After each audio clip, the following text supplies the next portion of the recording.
It was really a day like any other day. I was getting ready to go outside and work in the yard, and just a feeling came over me. I can't even describe it, but I stopped and I went to the refrigerator to count how many stuffed green peppers were in there.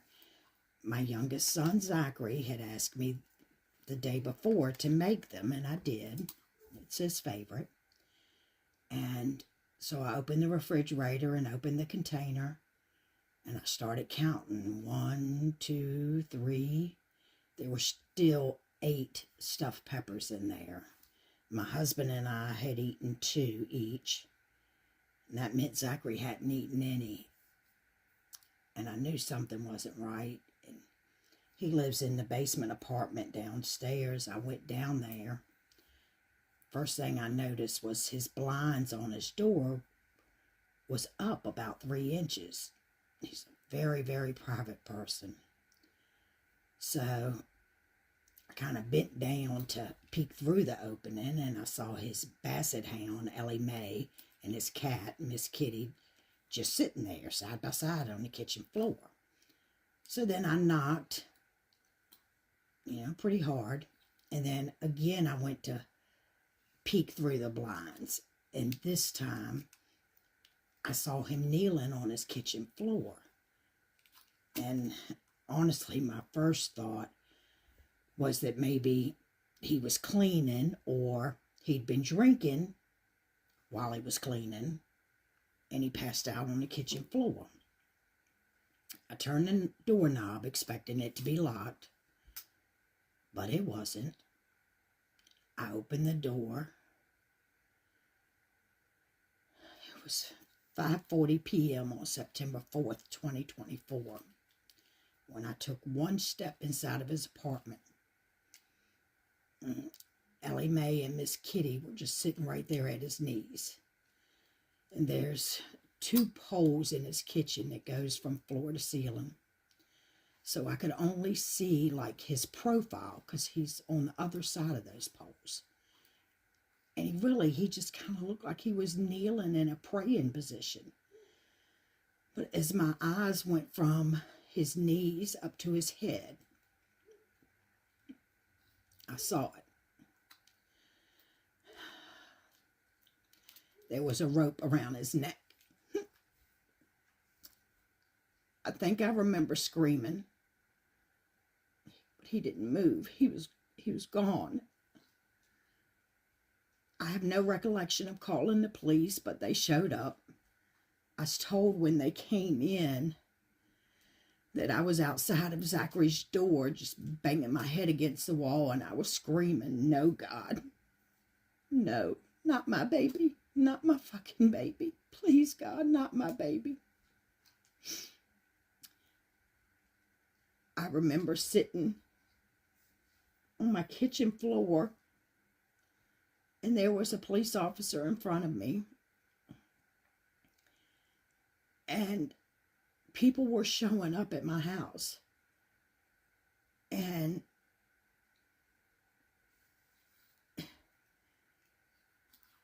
I wasn't sure why.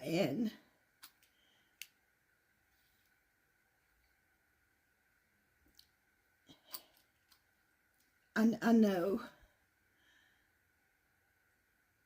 I must have called some people. I don't know. I don't really remember, but I know I couldn't call my oldest son. I just couldn't say those words to him. How do you tell somebody baby brother's gone and he's not coming back? So his best friend called and got him out of work, and he told him.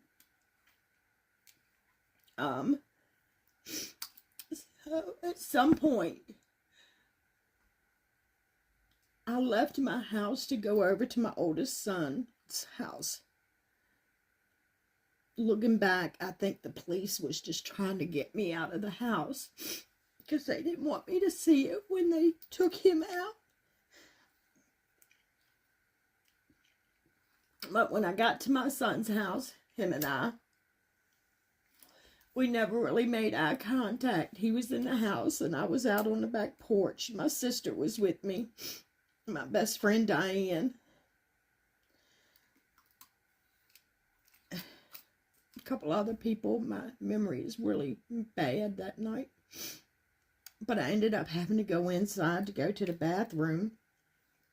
And as I come out of the bathroom, my oldest son was standing right there.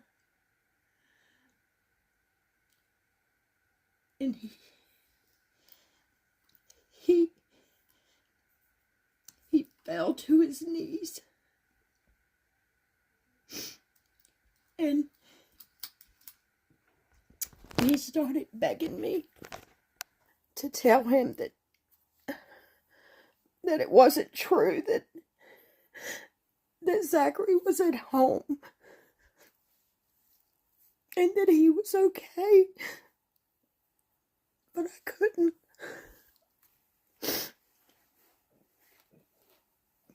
I'll never forget that. How he just put his arms around my legs and begged me.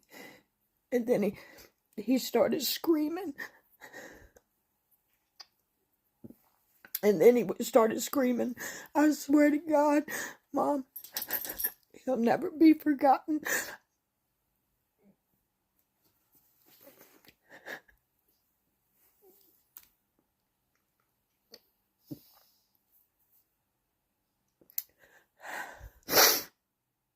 So,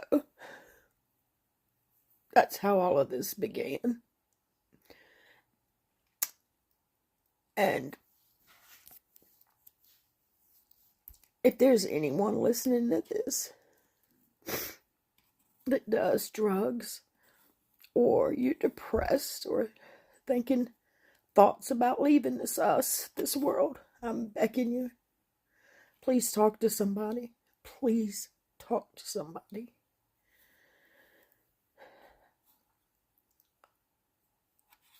For me, I write, so in this channel you're going to hear a lot of my poetry, which is all about my baby boy, because for me that's my therapy.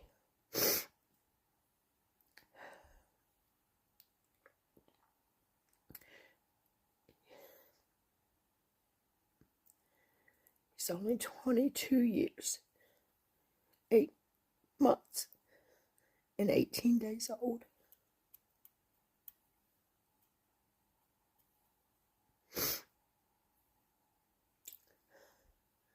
A huge part of me died that day.